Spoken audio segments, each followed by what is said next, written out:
காவேரி நீர் ஓடுகிறது.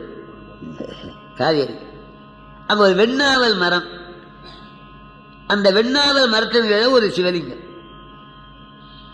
இந்த சருகுகள் உதிர்கின்றன லிங்கத்து மேல, சருகுகள் உலர்ந்து போற. அங்க ஒரு சிலந்தி சுவாமி மேல சருகுகள் உதிர்கிறது. நான் போய் என்ன செய்ய முடியும்? மரத்துக்கிட்ட கோச்சிக்க முடியுமா? கோயில் கட்டலான்னா நான் என்ன நகரத்தார்களா? சிவாலயம் கட்ட என்னால் ஒன்றும் செய்ய முடியாது.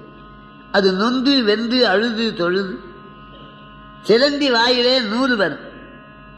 அப்படி சுற்றிக்கினேன், இங்கே வந்து எப்படி சுற்றிக்கினேன், அங்கே போய் அப்படி சுற்றிக்கினேன். பந்தர் இட்டது வாய் நூல்னால், எச்சில் நூலால். சுவாமி நிலைக்கு இந்த தருகு விழாது. அதுக்கு சந்தோஷம்.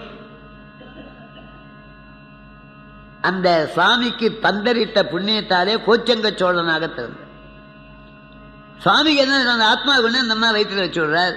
அவ்வளோதானே அவருக்கு வேலை.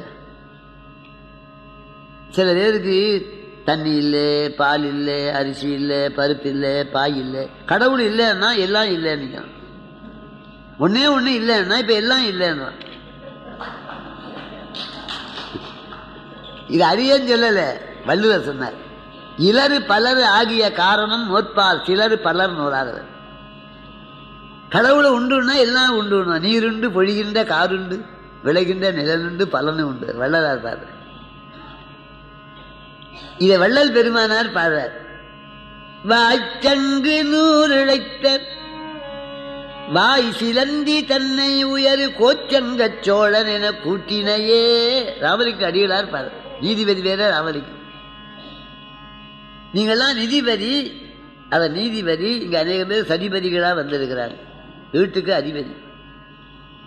வாய்ச்சங்கு நூலிழைத்த எச்சில் நூலாலே பந்தரிட்டது சிலந்தி. கருணை கடலான ஈஸ்வரன் கோச்சங்க சோழனார பிறக்கலை. அவர் கருங்கல் திருப்பணி சிவனுக்கு 70 திருப்பணி, 70 கோயில் கட்டினார். விஷ்ணுவுக்கு 3 கோயில் கட்டினார். 73 திருப்பணி கோச்சங்க சோழன். இன்னைக்கும் சோழ வேள நாட்டில் அவர் கட்டின கோயில்கள் இது. வாய்ச்சங்கு நூலிழைத்த சிலந்தி தன்னை உயர் கோச்சங்க சோழன் என கூட்டினையே. இத்தனை திருப்பணி செய்யறதுக்கு காரணம் முத்திரத்திலே சிவனடியாராய். நான்